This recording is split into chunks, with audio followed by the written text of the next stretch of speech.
আসসালামু আলাইকুম রহমতুল্লাহ। বন্ধুরা, আমি আজকে কিছু সেটিংস দেখাই দিব। যেই সেটিংসগুলো যদি আপনি অন করে না রাখেন তাহলে আপনার আশেপাশের লোকজন কিন্তু আপনার মোবাইল থেকে যে কোনো তথ্য, ছবি, ভিডিও কিন্তু হ্যাক করে নিতে পারবে এবং চুরি করে ফেলতে পারবে। তো সেটা কিভাবে করবেন, সেই সেটিংসগুলো কোথায় থেকে করবেন, সেটা আজকের ভিডিওতে আমি খুব সুন্দরভাবে দেখাই দিব। আপনারা অবশ্যই প্রথম থেকে শেষ পর্যন্ত মনোযোগ সহকারে সম্পূর্ণ ভিডিও দেখবেন। আর আপনারা যারা এখন আমার চ্যানেলটি সাবস্ক্রাইব করেন, অনুগ্রহ করে আমার চ্যানেলটি সাবস্ক্রাইব করে পাশে থাকা বেল বাটনটি অবশ্যই বাজিয়ে রাখবেন। তো চলুন দেখা নেওয়া যাক সেই সেটিংসগুলো। তো প্রথমে আমরা চলে যাব আমাদের সেটিংস অপশনে।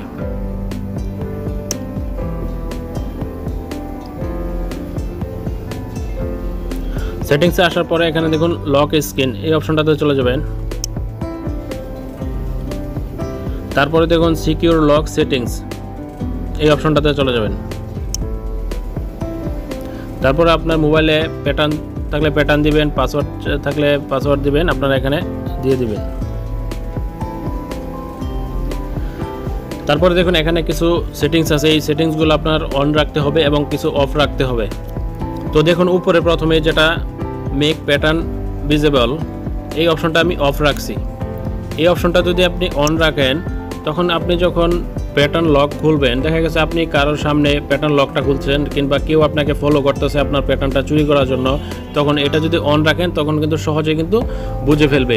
আর যদি এটা অফ রাখেন তখন কিন্তু কেউ বুঝতে পারবে না আপনি প্যাটার্নটা কীভাবে এবং কোন ডিজাইনে দিচ্ছেন সেটা কিন্তু দেখতে পারবে না এবং ধরতে পারবে না। অবশ্যই এটা অফ রাখবেন। তারপরে দেখুন এখানে লক নেটওয়ার্ক অ্যান্ড সিকিউরিটি একটা অপশন আছে। এই অপশনটা যদি আপনি অফ রাখেন তাহলে আপনার মোবাইলের যে নোটিফিকেশন বার আছে, এখানে যে অপশনগুলো দেখতেছেন শর্টকাট, এই সবগুলো অপশন কিন্তু ব্যবহার করতে পারবে যে কেউ। আপনার মোবাইল লক করা থাকলেও কিন্তু এখান থেকে ওয়াইফাই, নেটওয়ার্ক, ব্লুটুথ, হটস্পট সব কিছু কিন্তু এখান থেকে ব্যবহার করতে পারবে। আর যদি আপনি এটা অন রাখেন, এটা যদি অন করে দেন তখন কিন্তু আপনার এখানে যেই নোটিফিকেশন বারে যেই অপশনগুলো আছে এগুলো কেউ ব্যবহার করতে পারবে না। যেটা অন থাকবে সেটা অনই থাকবে, যেটা অফ থাকবে সেটা অফই থাকবে। তো সেই জন্য আমরা এটাও অন করে রাখবো।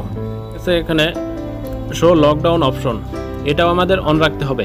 এটা হচ্ছে আমাদের মোবাইলে যে নোটিফিকেশনগুলো আসে, মেসেজগুলো আসে, জিমেইলে যেই মেইলগুলো আসে সেগুলো কিন্তু আপনার নোটিফিকেশনে কিন্তু শো করবে।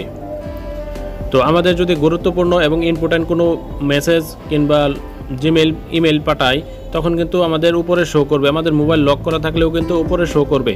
তো আমাদেরকে যদি কেউ ফলো করে আমাদের তথ্য চুরি করার জন্য তখন কিন্তু আমরা যে কেউ লোকেই কিন্তু এটা দেখে ফেলতে পারবে। লক করা থাকলেও কিন্তু উপরে নোটিফিকেশনে কিন্তু প্রথম আসা পরে কিন্তু দেখে ফেলতে পারবে যে কি মেসেজটা আসছে, ইম্পর্টেন্ট মেসেজগুলো উনি চুরি করে নিয়ে যেতে পারবে। সেই জন্য আমাদের শো লকডাউন অপশন এটা অন রাখতে হবে। এটা যদি অন রাখি তখন কিন্তু আমাদের হোম স্ক্রিনে কিন্তু কোনো নোটিফিকেশন শো করবে না এবং কোনো ইমেল আসলেও কিন্তু সেটা শো করবে না এবং কেউ দেখতেও পারবে না, বুঝতেও পারবে না। শুধু জাস্ট বুঝতে পারবে যে একটা ইমেল আসছে, যে কোনো একটা নোটিফিকেশন আসছে সেটা শুধু বুঝতে পারবে, কিন্তু ইমেল পড়তেও পারবে না, মেসেজও পড়তে পারবে না। তো সেই জন্য আমাদের এই অপশনগুলো কিন্তু অন রাখতে হবে অবশ্যই। তো আশা করি ভিডিওটা আপনাদের উপকারে আসবে। উপকারে আসলে অবশ্যই আমার চ্যানেলটি সাবস্ক্রাইব করে পাশে থাকবেন। আর আমার ভিডিওটি কেমন হলো সেটাও আপনারা কমেন্ট করে জানাবেন। আর অবশ্যই ভিডিওতে একটি লাইক দিয়ে যাবেন। তো সকলকে অসংখ্য ধন্যবাদ।